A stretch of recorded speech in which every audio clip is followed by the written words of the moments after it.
కేసీఆర్ నీటి నిల్వలు ఉండాలనే ప్రాజెక్టులు మొదలు పెడితే మల్లన్న సాగర్ నుంచి మొదలుపెట్టి కొండపోచమ్మ కావచ్చు, రంగనాయక సాగర్ కావచ్చు, మహబూబ్నగర్ జిల్లాలో ప్రారంభించిన ప్రాజెక్టులు కావచ్చు, దేని వదిలిపెట్టారు? ఒక్కదాని మీద కేసు వేయకుండా వదిలిపెట్టారా దుర్మార్గులు మీరు? నీటి నిల్వల కొరకు అవతల ఇద్దరు కలిసి ఒకటై మొత్తం ఆంధ్రప్రదేశ్లో మన డబ్బులను కూడా వాడుకొని ఏ కేంద్ర అనుమతులు లేకుండా, ఏ బ్యాంకులతో సంబంధాలు లేకుండా రాష్ట్ర ప్రభుత్వం యొక్క సొంత డబ్బులతోనే అడ్డగోలుగా 350 పైగా టీఎంసీల నీటిని నిల్వ చేసే ప్రాజెక్టులు కట్టినరు ఆంధ్రప్రదేశ్లో. దానికి నిరసనగానే, పోతిరెడ్డిపాడుకు నిరసనగానే నువ్వు నీ నల్గొండ జిల్లా నాయకులు ఇంత ఎత్తు పెరిగిన నాయకులు అందరి సాక్షిగా కట్టిన పులిచింతలకు వ్యతిరేకంగానే ఆనాడు మంత్రివర్గం నుంచి రాజీనామా చేసి బయటకు వచ్చింది టీఆర్ఎస్ పార్టీ. ఇవాళ ఇక అక్కడ రాష్ట్రంలో ఉన్న మంత్రులు 6 మంత్రులు కావచ్చు, కేంద్రంలో ఉన్న కేసీఆర్ గారు కూడా కావచ్చు.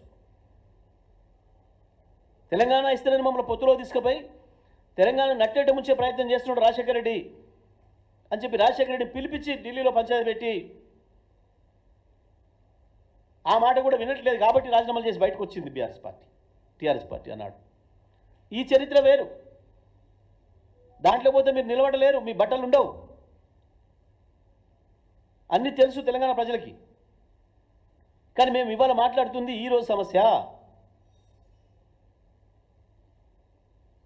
ఒక దిక్కు కేంద్రం పూర్తి తన చేతిలోకి తీసుకుంటుంటే ప్రాజెక్టులని సోయలేకుండా పండుకున్నారు. అవాళ కూడా మళ్ళీ కేసీఆర్ వచ్చి నల్గొండలో సభ పెట్టి గర్జిస్తేనే గవ్వాలు మాట్లాడి అసెంబ్లీలో తీర్మానం పెట్టించిండ్రు. సోయలేని మీ మంత్రులు, మీరు, మీ ముఖ్యమంత్రి, నువ్వు.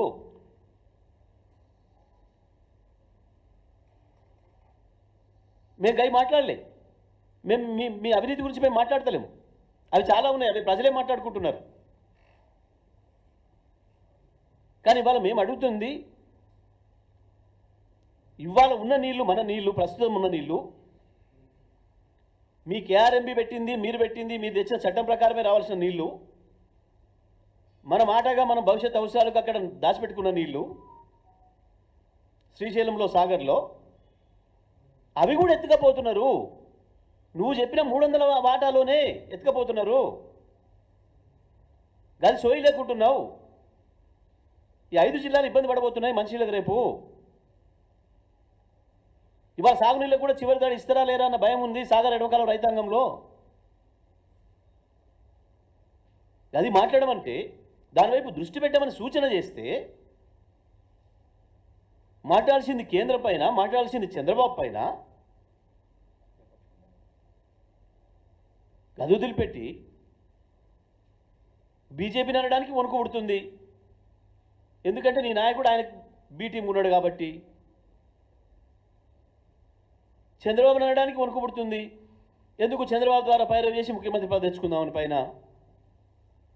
మోడీతో సఖ్యత కొరకు చంద్రబాబు దగ్గర లైన్ కడుతున్నారు మీ మంత్రులు.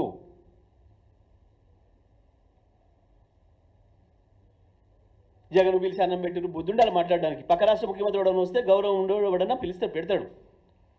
చంద్రబాబు ముఖ్యమంత్రి 3 రోజులు కాకముందే తీసుకొచ్చి రూమ్లో కూర్చోబెట్టుకొని సాటు మాట్లాడుకొని పోయినావు. నీ మంత్రి పోయి స్వయంగా ఆంధ్రప్రదేశ్ పోయి చంద్రబాబు మమ్మల్ని గెలిపించి వచ్చాడని చెప్పిండ్రు. సోయిందానికి ఏమన్నా మాట్లాడేటప్పుడు ఉత్తమ్ మమ్మల్ని కల్పించింది చంద్రబాబే, తెలుగుదేశం అని చెప్పుకొని వచ్చిండు మీ మంత్రిపై. ఎందుకు మాట్లాడుతున్నారు సోయలేని మాటలు? ఈ పిచ్చి మాటలని కట్టిపెట్టి వెంటనే నాగార్జున సాగర్, శ్రీశైలంలో ఉన్న నీళ్లను, మన వాటా నీళ్ళు ఏవైతున్నాయో, ఇంకా 120 పైగా టీఎంసీలు మనకు రావాల్సిన నీళ్ళు ఏవైతున్నాయో, రేపటి మన మంచి అవసరాల కొరకు ఏవైతే ఉన్నాయో వాటిని కాపాడుకునే ప్రయత్నం మొదలుపెట్టాలి ప్రభుత్వం.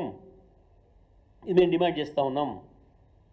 ఇక పనికిమాలిన మాటలు, అవినీతి మాటలు అది మాట్లాడితే, అసలు మీరు అవినీతి గురించి మాట్లాడితే అవినీతి అనే పదమే సిగ్గుపడుతుంది. మీరు ఎవడు ప్రెస్ ముందుకు వచ్చినా అవినీతి అనే పదం సాటుపోయి కన్నా దాచుకుంటే బాగుండు నేను అనే స్థితికి వచ్చింది. మీరు మాట్లాడతారా? ఏం మాట్లాడతారు? ఊళ్ళలో మాట్లాడదామా? పోదామా?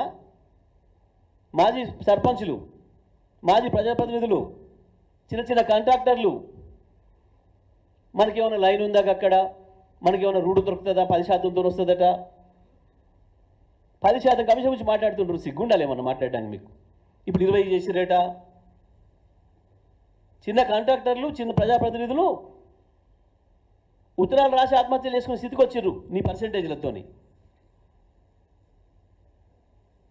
పాపం 40 ఏళ్ళు కష్టం చేసి రాష్ట్ర ప్రభుత్వానికి సేవలు చేసి వాళ్ళ సొంత డబ్బుల్ని సేవ్ చేసుకొని రిటైర్ అయిన ఉద్యోగస్తుల పెన్షన్ పైసలు అడిగితే కూడా ఇవ్వాల్సిన పెన్షన్ పైసలకు కూడా పర్సెంటేజ్లు అడిగే ప్రబుద్ధులు సిగ్గు లేకుండా మీరు అవినీతి గురించి మాట్లాడుతున్నారు.